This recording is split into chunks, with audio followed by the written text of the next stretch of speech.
Welcome back to Great Northern Cascades Division in N-Scale. My name's Ian, and in what is going to be a series of videos, we're going to play with toys that I got at TrendFest. So, been talking about signaling before on the layout already.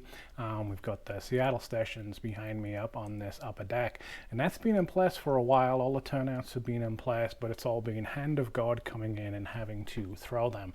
What I've started doing is adding in some amount of fascia panel controls as I've been adding in tortoise point motors. So just had a video that came out about how I was doing that, and so I'm going with tortoise point motors at least for here, and then fascia panels that I laser cut, and then just double pole double throw switch on those fascia panels with a couple of LEDs, laser cut and then engrave the panels just so you can kind of get some idea as to what's happening on the actual layout itself as you're throwing the switches. I want to have a very manual control of this layout. Kind of talked to death over the last few months in previous different videos that I do not want this to have to be all computer controlled. I do not want to have someone sitting at the workbench and having to go through and program things, or have someone basically in front of a CTC screen doing dispatch and stuff like that. This layout is not designed to do that. I do not want to do that. That was not the intent of this layout. This is a freelance layout that's based on the prototype, but I'm also looking that this is mostly going to be 1 or 2 person operation. Maybe it's a handful, we'll get up to 3 or 4. The layout's more than big enough to have a whole bunch more than that. And so there might be some time when a dozen people that I know and I trust enough and want to invite to come down here and run trends would do so. And I think that would be wonderful, but again, it would be fairly lighthearted. It would be fairly lightweight. It's not going to be super duper serious. Any kind of wear cards that you might have will be, hey, this is the trend that you're running. And if you want to do some switching in the yard and build your trend, well, just have at it. I'm not going to have kind of super serious operations, and so in the same way, I'm not going to have super duper serious signaling, hence some of the options that I'm looking at here. Now, again, to preface this, I did a video about a year ago where I looked at the Digitrax SC74. People kind of drug me over the coals on that one because, as I pointed out, rightly so, there's no logic built into that Digitrax SC74, and I feel like it was a missed opportunity from Digitrax. My misunderstanding, and then I thought that it did, and really all it's doing is giving you the ability to plug a bunch of LEDs into a Digitrax piece of equipment that then lets their computers, typically JRMI, turn those lights on and off based on logic. For $80, $90, $100, like really Digitrax, like you've given me an interface to control some lights on and off. I was hoping that since you have the ability to do push button control through the SC74 for a turnout, to be able to throw something like a tortoise, it would also be able to do very, very basic signaling along the lines of what something like the EZATRAC TS3 can do. Now, yes, admittedly, this is then, a $45 device, but it's also got a whole bunch of IR sensors in it because it does more than that. It has all kinds of different logic in it. The alternative is then this signal animator 2 from Logic Rail Systems. This is about $22. That includes a photocell sensor, and this is what we're going to explore in this series of videos in terms of doing the mainline detection. So again, somewhere in between here, right, maybe it's about the $25 price mark, there would have been logic that you could have built into something that's already $100 from Digitrax, and you're going to be controlling 4 turnouts. But again, people disagree with me on the internet. So we're going to, in this video, start out just by looking at what I want to do for turnout signaling and what I want to do for mainline signaling. Gonna probably be about 25 minute or so video, because I want to make sure that we get level set expectations and you understand where I am coming from, and again, maybe it helps you think through. You can also do some amount of control just straight off the tortoise. They do have 2 internal switches built into the tortoise. One of these I'm using to control the frog power and all the switches, which is working great. The other internal turnout, in theory, you can also use to drive some basic signaling just by wiring an LED straight to it. We're going to explore that probably in the first video, and then we're going to try out the TS3 in the next video. But again, economy of scale for how many I do, I'm a little concerned about the EZATRAC approach. Then the kind of third video that we're going to look at we'll be getting into this Signal Animator 2. I keep forgetting the name of it. Signal Animator 2 again does basic signal animation for a mainline. That one is using a photocell sensor. They do also make the option for an IR sensor. I just want to kind of play with different sensors as well, and just, you know, treat this series as an exploration one. Not necessarily going to be a straight how-to set of videos, also not necessarily going to be straight review videos and stuff like that. Going to explore these products. I'm going to see what they can do, what they can't do, but also understand that there's limitations of these products and the specific limitations. That's why the price point is where they are in some instances. Make up your own minds what you want to do. Totally free to do it on your layout. I think I'm going to end up having to do some kind of custom boards myself, but let's go and start to look at some signaling, and then over the next couple of weeks or so, as I kind of go through these three different options, you know, we'll start to see what can we do with signaling. We'll at least have some basic animated lights that start to happen here, and then, you know, by the end of the series, figure out what I need to do and just how much of a head scratcher I put myself in for. All right, so here is an example to help ground you. We are looking north out of the Seattle stations. On your left, you have the line that comes out of King Street Station. On the right, this is the line that comes out of Union Station. And both of these lines are heading north, and right around about here is when you'll go into the tunnel that goes into downtown Seattle. So we're going to use this purely as an example, just so we can see what I'm wanting to do with the switches when it comes to signaling. So again, this is a freelance layout. It is somewhat based on the prototype, and with that, rule number one applies to everything. Rule number one being it's my layout, so it's my rules. So everyone has the needs of their layout and then the wants of their layout. I want this to look as realistic as possible. Realistically though, I just need this to have some kind of signaling and animation going on with pretty red, yellow, and green lights as trains move around to give the impression that there is some amount of actual real-world signaling going on. Talked about this kind of to death in previous videos, that no, I am not going to have all of this connected into computer using JRMI. I do have a computer over on the side here on the workbench, while I've turned the lights out so that you're not distracted as to what's happening on the right hand side. But on the workbench over there, there is a computer that does run JRMI, so I can do some decoder programming. But at no point do I ever envision or would really want a person sitting in front of a computer screen doing CTC. So at least for the purposes of this layout, handful of operators, mostly going to be solo operation, or maybe 2 operators. That would be pretty much it. And so you're always going to be aware of where the trains are. If there are multiple trains running, you're going to be in control of both of those trains. Other person's going to be in control of 1 or 2 trains. So I don't need to have 100% accurate prototypical signals. I would love to see someone that does have 100% prototypical accurate signals, though, to be quite honest, in a model railroad form. But each to their own. Some people want to do that. Absolutely fine. Knock yourself out. There are some people who have worked on the railroad in signaling. There are some people who, you know, maybe had wanted to. Life took them in a different direction. And so now they're doing it in a model railroad form, but they want to be able to go to the same level that they would do as if they would do it in real life. And again, everyone gets their own things out of model railroading. 100% power to everyone is to do the signaling what they want. But I wanted to start out this series by taking 10 minutes or so, kind of going over what I want, what Ian wants for Great Northern Cascade Division.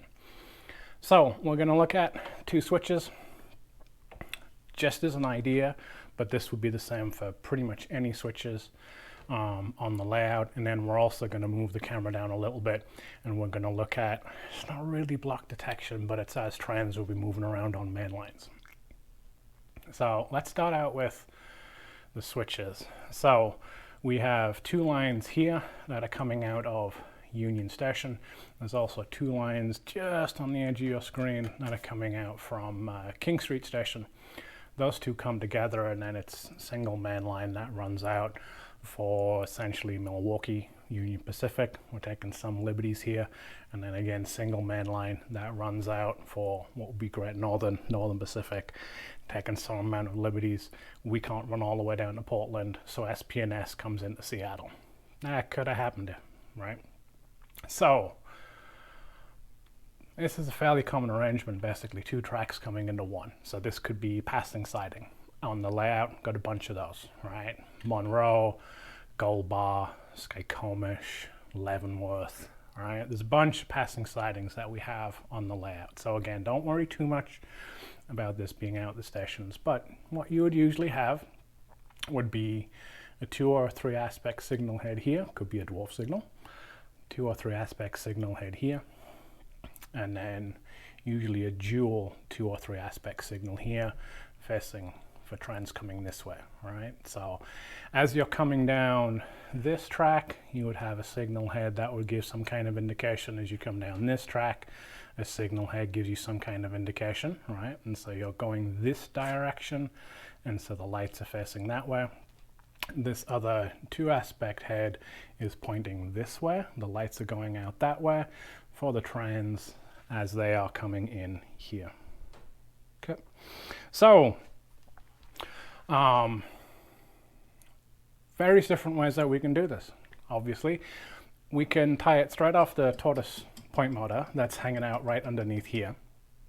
And the tortoise point motor has a couple of internal switches. Let me just grab one. Here's my beautiful face, maybe showing up in camera view. So on the bottom of the tortoise point motor, no idea if this is going to be, how close can I get with it being in focus? There we go. So we have a whole bunch of contacts on the bottom, air contacts on the bottom. The 2 outer ones are for your motor, so they go to whatever accessory bus power that you're using. And then the inner 6 are in pairs, so the 3 on the left are 1 internal switch, the 3 on the right is another internal switch. And so as the point motor is thrown, so as you would apply power in either direction to these 2 outer contacts, this point motor moves from side to side, and as it does this, the wire comes up and it kind of goes this way and it throws the actual turnout itself. Okay. As it's doing that, then these 3 contacts run as an internal switch, and so you can pull off wires from there and you can control something like frog power, which is what I have going on. So I have DCC coming in, I think it's to 3 and 4, and then 2 is going out to frog. Don't quote me on that, look at the Circuitron instructions. But basically I have 2, 3, and 4, whatever combination it is, goes out to my frog power. And then 5, 6, and 7 is another internal switch, which I've been playing around with on doing signaling. All right, and so basically as the power gets applied in one set of direction or the other, you can then have the power go out and it will turn a red or a green light on for very basic signaling. So what I'll leave that there for the moment. What I had been figuring is we can basically put all these different signal heads that we want, and we can invert the wires as we go between 5, 6, and 7. We can start inverting the wires so that when this signal head would be showing red, then this signal head would be showing a green. And that seems to work okay. Where we start to get into a little bit of a problem is that, okay, when this is showing green, then do we have this showing red? Do we have this showing green? Because we have 2 aspects right over here. And the idea is that the aspect, I believe the top aspect will be showing the straight through route. The bottom aspect is diverging. Don't quote me on that, but I think that's how it is with the 2 signal aspects here for the trends that are coming into the switch are showing you whether it's set, go straight through, or if the diverging route is set, and so you're going to come down here. But through some combination of flip-flopping around wires, in theory, you can have the tortoise point motor control red, green, and then 2 sets of red, green, red, green. So, okay, what about when it comes to the yellow? Well, basically the yellow will be on all the time, or you deal with the fact that you're going to be just using 2-aspect red and green, not 3-aspect red, yellow, green. Well, I guess green, yellow, red, because the red will be on the bottom. All right, so that's just we were doing it straight through a tortoise point motor. Not going to get into the other options right now, but that's just an arrangement that we would have. And then the same over here, we would have a 2 or 3 aspect signal for the diverging route, could be a dwarf, 2 or 3 aspect signal here for the through line, and then on the other side for the trains that will be coming into the station. In this case, there would be 2 signal heads, and again, 2 or 3 aspects. Now, for me, I'm okay with the idea that as the switch gets thrown, it'll then say, okay, this is now green if the diverging route is set, and then this one is red, obviously, because we can't go through on this one.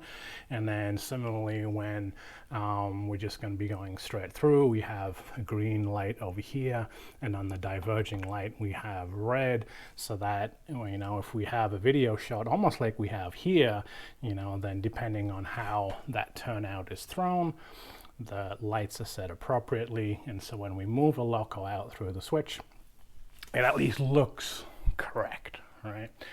Tricky part then gets, okay, well, what about as we come in the other way? And so this is where the idea of using the tortoise kind of starts to fall down a little bit, in that it can't really understand, you know, what direction is the train coming from. So this is something to think about. Again, just in terms of how I wanted to control, you know, now we start getting into, do we have multiple sensors?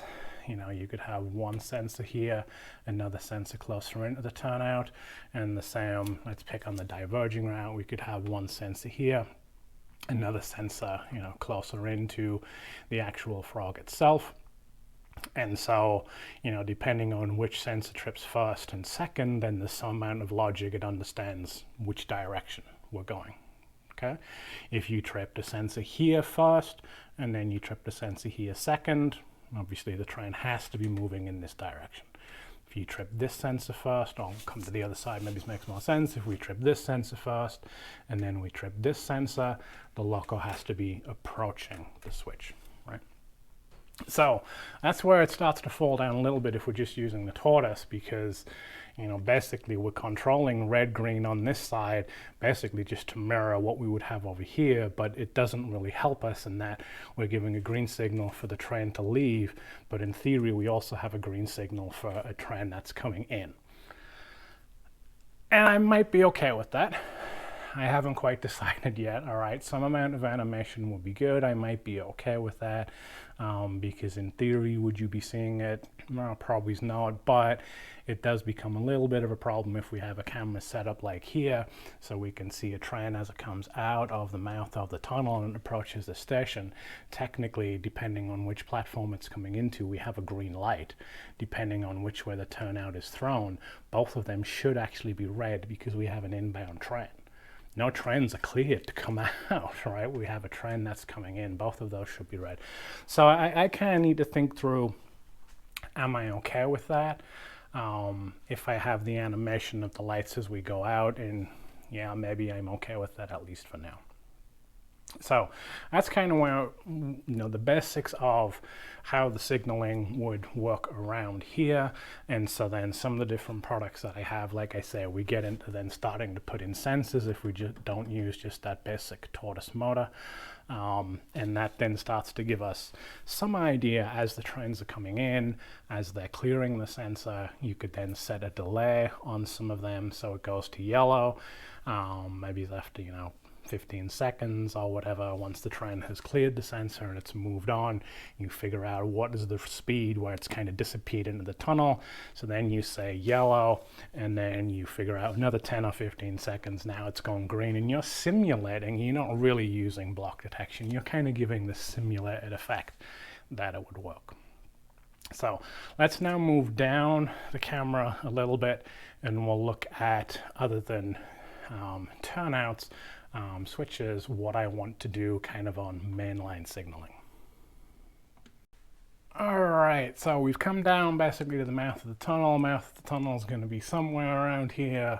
artistic license. I haven't actually decided where it's going to be yet. And if you're looking closely, what you will actually see is this insulated rail joiners in here. I have put insulated rail joiners in a whole bunch of different places all the way around the layout. I have somewhat thought about how blocks would work, but they're fairly big blocks. Now, I am doing an awful lot of mainline running though, prototypical to the Cascade, or the Scenic sub rather, but to the Cascade division as I am calling it. A lot of it is single track running. That's why there's various different passing sidings. And so you do have fairly large blocks. So again, I'm okay with that. I've kind of future-proofed myself with some amount of potential for block detection by insulating things. And so, you know, if you look carefully around the layout, you know, as you would head, let's say, east out of Monroe, you'll find that there's insulated rail joiners. Actually, I mean, basically almost all of my switches on the layout around where there's passing sidings, basically both ends, all three ends rather, have insulated rail joiners, just so that there's some amount of ability to do block detection in some way, shape or form. And again, it wasn't necessarily for CDC. Wasn't really for transponding back through the Digitrack system, although pretty much all the decoders that I have are capable of doing that. It's really just so that if I wanted to start using block detection for signaling, then I could do. And this is where we start to get into, okay, what am I going to be doing? And sneak peek, I do have, this is a Signal Animator 2 from Logic Rail Technologies down in Houston, picked that up at TrendFest. That looks like a really, really cool solution that is, you know, somewhat prototypical. I'm trying to figure out the wording that they use. I'm looking on the back. Here we go. Animate your signals without investing the money and time in a fully prototypical signal system. Well, that's darn near perfect for me. I want animated signals without having to go into the full prototypical signaling. And when I saw the display of this, and Chuck, I think, talked me through the various different options, I think this is what I'm going to do, but I need to figure out how I can control lights on the other end. And we'll look at that in a minute, but we'll assume, you know, we've got our two man lines here. Again, we're coming into the Seattle tunnel. On other parts of the layout, this is going to be single man lines. So we've got two tracks just because that's where we are on the layout, but this is an idea of what the rest of the layout's going to look like, even though it would just be single track, right? And so with something like the Signal Animator 2, what will end up happening is right here, there'll be a single head, 2 or 3 aspect, in this case 3 aspect. And I got the photocell version, but you can do IR version as well.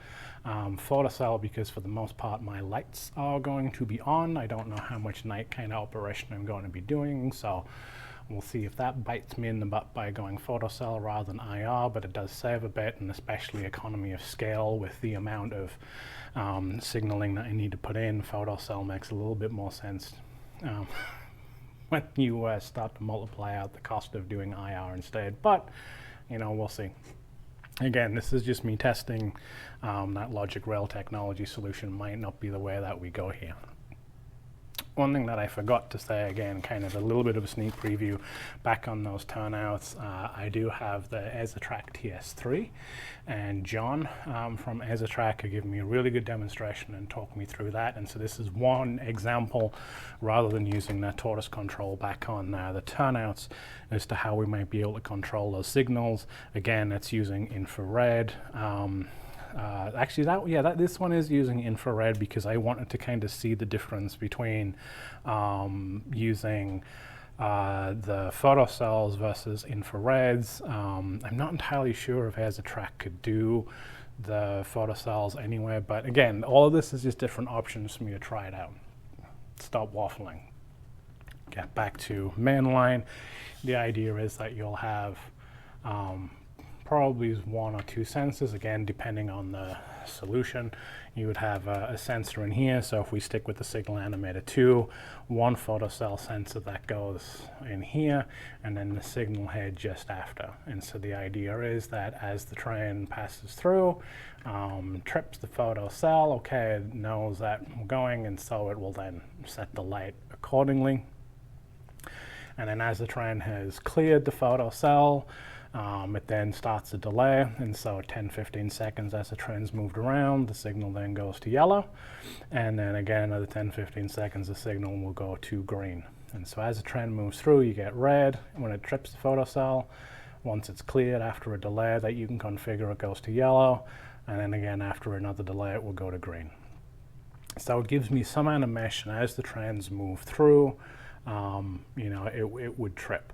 What I'm not entirely sure is what happens is if a train is coming this way, right? Because really this should have been red to begin with, because I'm not cleared to go that way because there's already a train in this block.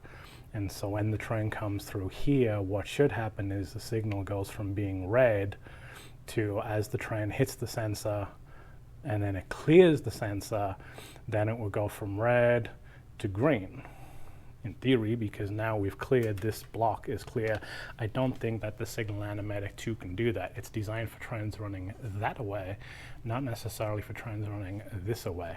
And so that's kind of one thing that I need to figure out. I don't believe that the signal animator 2s can be chained together, which does become a problem because at the other end of the block, in this case, the other end of the Seattle tunnels on the other side of downtown, which in this layout is in the Bay Yard, I would have another set of signals that basically give me the indication, okay, if there's a train that's leaving Union Station, or if there's a train that's leaving King Street Station, all right, once they enter the tunnel and they trigger the photocell and they enter the tunnel, I mean, really it should be when the turnout a little bit south is thrown, but at the least in this semi-prototypical, at least giving some animation, when it trips this photocell, or IR sensor, but photocell at the moment for the signal animator 2, when it trips that and we've got our signal animation happening here, what should happen, like we were talking about here, is the other side and in the Bay Yard should be showing red because there's a train in here, and those signals shouldn't then trip to green until my train passes through another photocell.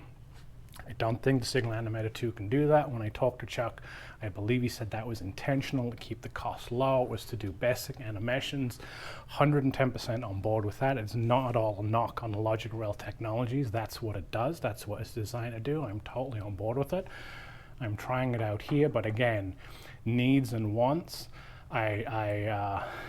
I need something that shows some amount of basic signaling, some amount of animations. It can do that. The want, though, in this case, is I want it to be able to also control the opposite end of the block.